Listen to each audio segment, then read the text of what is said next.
Hola, buenas, aquí os traigo un vídeo en el que vamos a intentar hacer una introducción sobre la parte que nos toca estudiar ahora, que sería la dinámica, ¿de acuerdo? La dinámica sería la relación que existe entre la fuerza y los movimientos que provocan o que producen en esos cuerpos, ¿de acuerdo? Y lo primero que vamos a ver es el carácter vectorial de la fuerza. ¿Qué significa eso? Pues que a partir de ahora, cualquier fuerza, para determinarla, tenemos que conocer cuál es su módulo, cuál es su dirección y cuál es su sentido. ¿De acuerdo? Como cualquier otro vector, sabéis que los vectores necesitamos estas tres características para determinarlo. Pues a partir de ahora, con las fuerzas va a ocurrir exactamente lo mismo. Bien, otra cosita importante, pues de cara a trabajar con fuerza, según el sistema internacional, hay una unidad con la que vamos a trabajar que se llama Newton, o lo que es lo mismo, kilogramo por metro partido segundo cuadrado, ¿de acuerdo? Estas dos unidades son exactamente iguales. Nosotros vamos a trabajar con esta, Newton, ¿vale? Os pongo aquí un ejemplo muy básico en el que pues se significa de alguna manera aquello que estoy diciendo, es decir, que las fuerzas son vectores o se representan mediante vectores y en las unidades en las que vamos a trabajar. Entonces, fijaros, nosotros estamos aplicando en este pequeño punto, estamos aplicando dos fuerzas. Una fuerza hacia la derecha que llamamos F1 de 3 newton y una fuerza hacia la izquierda llamada F2 de 2 newton. Pues me piden que calcule cuál es la fuerza resultante. Para calcular la fuerza resultante, lo único que tengo que hacer es restar F1 menos F2. ¿Por qué F1 menos F2 y no al revés? Pues porque se ve claramente que si esta fuerza que va hacia la derecha es mayor que la de la izquierda, el cuerpo se moverá hacia la derecha. Por lo tanto, tomamos como sentido positivo donde está F1 y como sentido negativo donde está F2. Es decir, F1 iría a favor del movimiento, F2 se opondría o iría en contra de ese movimiento. Por lo tanto, obtenemos que la fuerza resultante sería de 1 newton.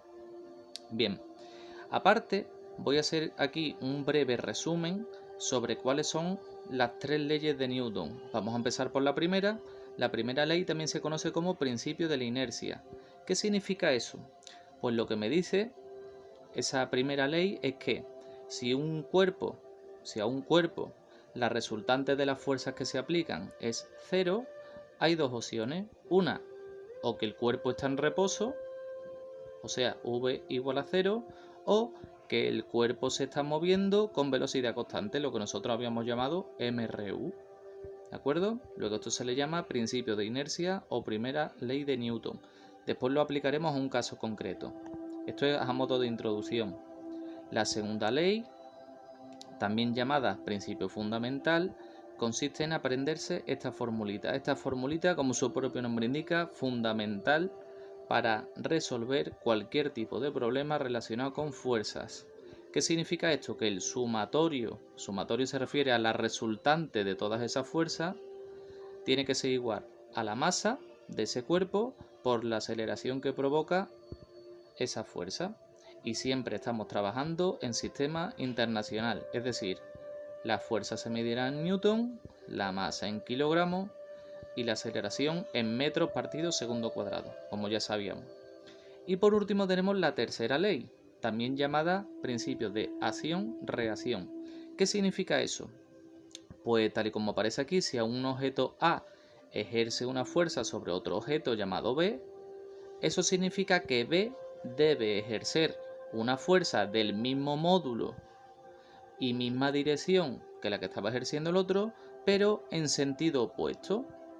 ¿De acuerdo? ¿Qué significa eso? ¿Cómo plasmamos esta tercera ley? Pues fijaros, yo he dibujado aquí un bloque en el que vamos a aplicar distintas fuerzas. Vamos a ver cómo aplicamos la tercera ley a este bloque.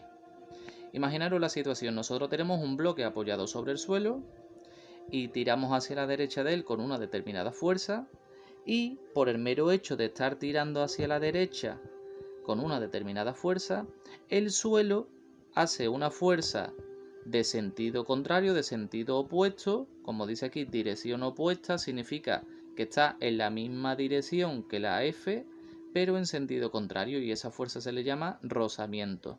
Es como no, en realidad sería la oposición que hace el suelo a que el objeto se mueva hacia la derecha. Por eso tiene sentido contrario, es decir, yo tengo una fuerza que va a favor del movimiento y una fuerza que se opone a ese movimiento, que sería el rozamiento con respecto al suelo.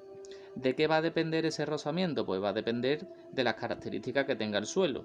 Si el suelo, por ejemplo, es una pista de hielo, pues la fuerza de rozamiento será muy pequeña. Si el suelo es tipo rugoso, como un empedrado y demás, pues lógicamente esa fuerza de rozamiento sería mayor. Y por otro lado, en el eje Y, aquí tengo un par de fuerzas. Por un lado tengo la fuerza conocida como peso, que es la acción de la gravedad, por eso siempre se representa mediante un vector que apunta hacia el centro de la Tierra, ese sería el vector peso, la fuerza peso. Y por otro lado tenemos una fuerza que se opone a ese peso, que se llama fuerza normal, ¿de acuerdo? Luego aquí se ve perfectamente el principio de acción-reacción, como la fuerza con la que yo tiro hacia la derecha provoca o produce una fuerza contraria que se llama rozamiento, y la fuerza peso produce el efecto de otra fuerza que es contraria a esa y se llama normal. Es decir, todos los cuerpos que estén apoyados sobre el suelo van a tener una fuerza normal, ¿de acuerdo?